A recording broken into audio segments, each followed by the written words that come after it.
In this video, we will take a look at what is closures in Python. In order to understand closures, you need to first understand what is nested function is all about. Followed by this, I will show you, I will explain you what is closure is all about. Now, I'll show you how to define and use the nested function. What is nested function? A function inside another function is called nested function. Now I'll show you how to define the nested function and how to use this one. Okay, define def outer function. I'm going to define an outer function, and I'm going to use a variable called a, and I'm assigning value 30. Next I'm going to use something called inner function, which is nothing but the nested function.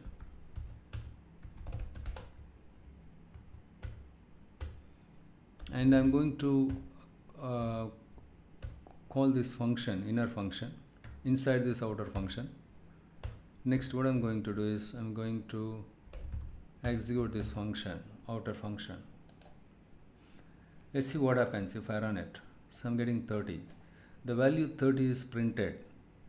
So now if you observe here, if you look at here, the inner function, though it doesn't have any variable defined as a here, but still this value a is printed, right? So this value of this variable a, the variable a is still can access the value of the enclosing scope of this one. This is my enclosing function.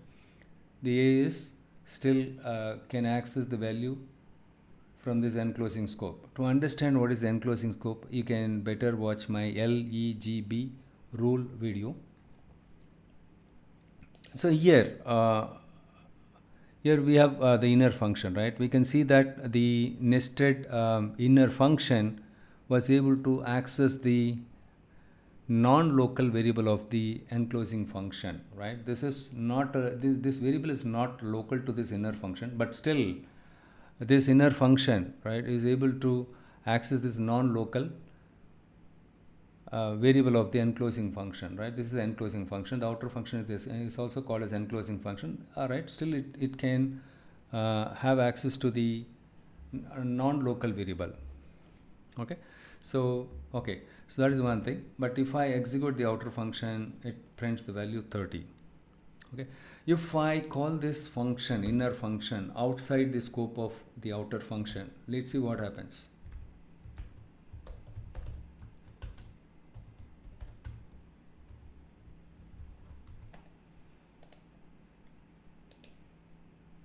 It says name is not defined. The name in inner function is not defined. So what we can understand from here is you cannot execute the inner function outside the scope of the outer function, but you can execute the inner function inside the outer function.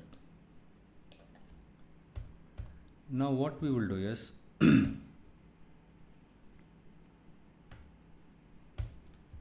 so in Python everything is object. Function is also called as an object. So what we'll do is, for example, I'm defining a function called fn, and I'm going to say print hello.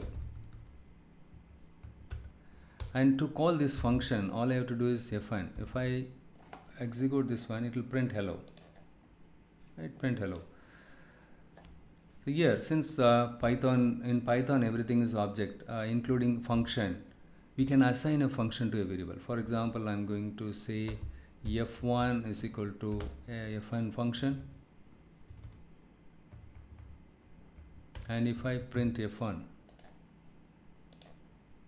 hello, right? So we can assign a function to a variable. Now going back to closures or the outer function, what we will do is the nested function. Now what we will do is I'm going to assign. So instead of so what I'm going to do is now I'm going to assign this function to a variable. Let's say I call this variable as a1, print a1.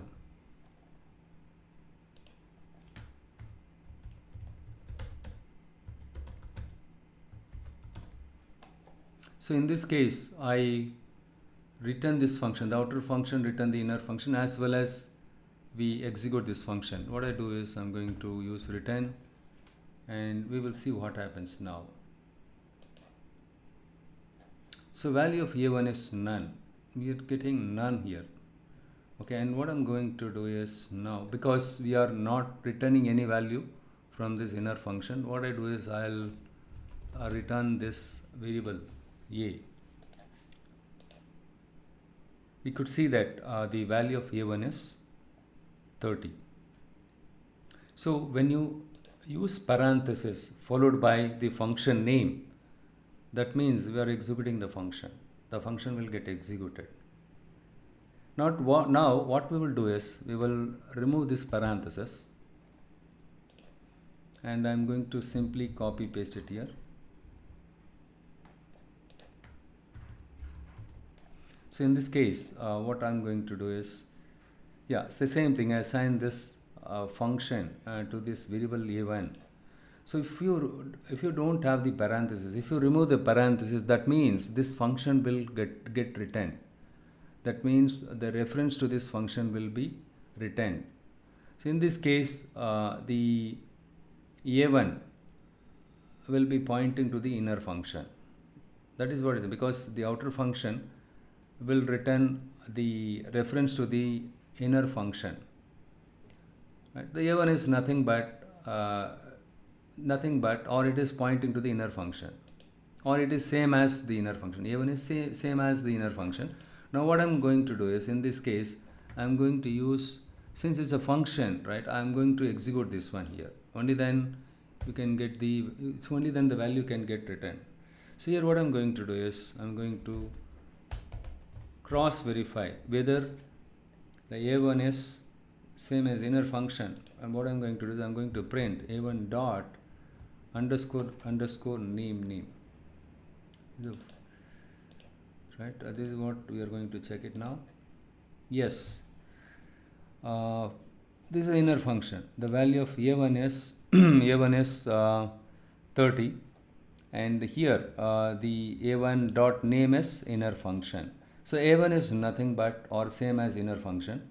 So hence I need to execute this function in order to get the value of a, to print the value of a, or to return the value of a.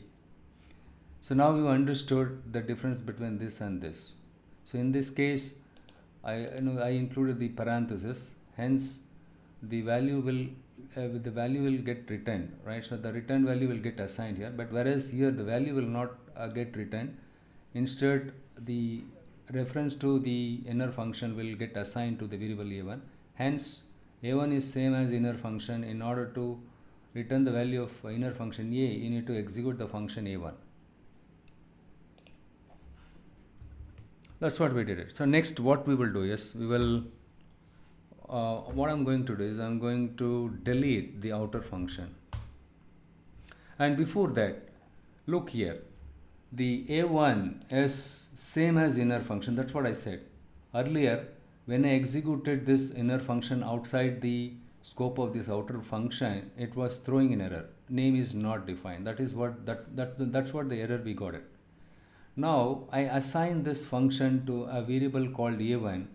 In this case, so in this case, what happened? Since this function returns, outer function returns inner function's reference, this value got assigned to this one. The reference to the inner function got assigned to the variable a1. But when I executed this inner function, which is nothing but the a1 here, it got executed and returned the value 30. It was not throwing any error. It is quite unusual, isn't it? But if I call it directly the inner function, if I execute the inner function directly here, it was throwing an error. But when I assigned the outer function to the variable a1 by returning the reference to the inner function, alright, so what happened here, I was able to execute the inner function here. So let's see if I delete the outer function and if I print a1 here, what happens?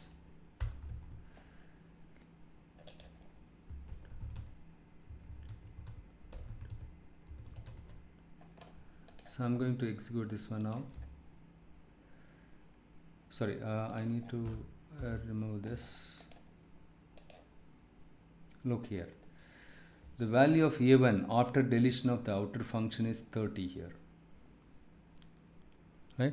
So here the returned function a1 still works even when the original function was deleted. So in this case, the original function, outer function, even after deleting this, the a1 function was, right, still the return function still works. See, this technique by which some data gets attached to the code is called closure in Python. So in this case, the value in the enclosing scope, right, the value in the enclosing scope is still remembered even when the variable goes out of scope or the function itself removed from the current namespace. This is what called as closures. So when we can use closures, what kind of situation we can use closures? With this, you would have understood, right? So when we can use closure function, or how to, right, when we can, when can we use closures, right? See, what is the prerequisite? We must have a nested function, number one. Number two is the nested function must refer to a value defined in the enclosing function. The enclosing function must return the nested function. See, this enclosing function return the nested function. The nested function nothing but the inner function here. The next question is when to use closures. The closures are helpful to avoid the use of global variables and provide some form of data hiding. It can also provide an object-oriented solution to the problem. See, when there are, if you have few methods, if you have few methods to be implemented in a class, you can use closure in place of class. If you have more number of methods, right, better you can use, better you can define a class and making objects, right? So, I hope you understood what is the closure is all about. Now the question is, why do I need to use inner function? So why should I use the nested function or inner function? Why can't I use the outer function itself? Why should I use this one? This is basically to prevent the operations or whatever the body of this function that you are using that statement, right? The body of this function, whatever you are using it or processing it, it should not get out unaffected by outer thing. Okay, so basically to provide it's kind of a data hiding solution only, right? So to hide the data, so we are using inner function. Hope this video is helpful. In case you have any questions, please let me know.